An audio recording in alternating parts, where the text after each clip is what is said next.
Boa noite, como é que está você? Tudo bem? Tudo ótimo. Perguntei se está bom, tudo bom? Quando eu fizer tudo ótimo, aí você responde tudo ótimo. Eu faço a pergunta e você responde de acordo com a pergunta que eu fiz. Pode ser? Pode ser. Legal. Mas e como é seu nome? Paulo. Paulo. Paulo, você veio com a caravana da onde, Paulo? Do centro. Caravana do centro, legal. Mas e você, passa para cá para a câmera pegar melhor.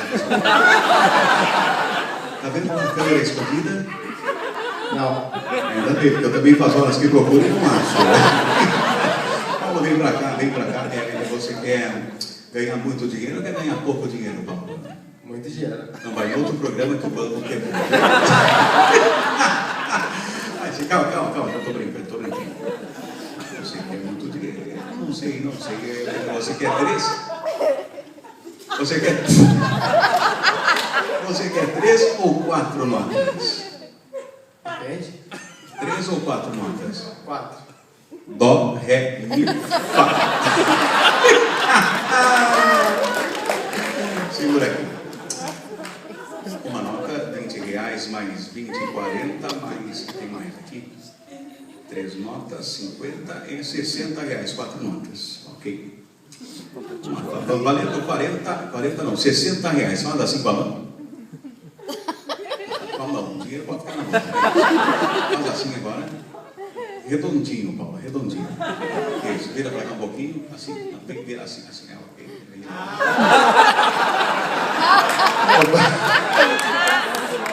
Relaxa, senão não entra, Paulo. Inclusive, estou colocando bem no centro, viu?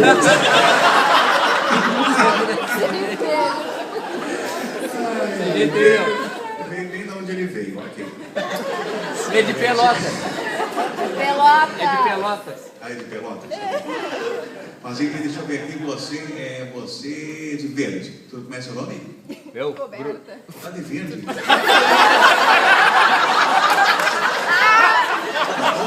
tá louco pra participar. Além de surdo, é bom. Mas aí, como é seu nome? Coberta. Oi? Coberta. Eu entendi, Roberta. Eu só estou dando um oi pra você. Ô, Roberta, levanta as mãos assim, por favor. Levanta as mãos bem alto assim, por favor. Aí, ok. Junta, aí. Consegue enxergar, Roberta? Levanta mais, aí, não mais alto, pessoal. Vem, você está levantando. Aí, ok. Faz de conta que o que a Roberta está ali, segurando nas mãos, é o encarte com a letra. Dá para ficar parado? É o encarte com a letra da música. Porque vem aí, direto da Itália, Andrea Bocelli, maestro. É que o Júnior tá E vou per lei da quando sai la prima volta l'ho incontrata, come ricordi come entra tra dentro c'era stata. Vivo per lei da quell'età, vibrare forte mani in mano. Vivo per lei penso.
viu, Cláudia? Obrigado, uma salva de palmas.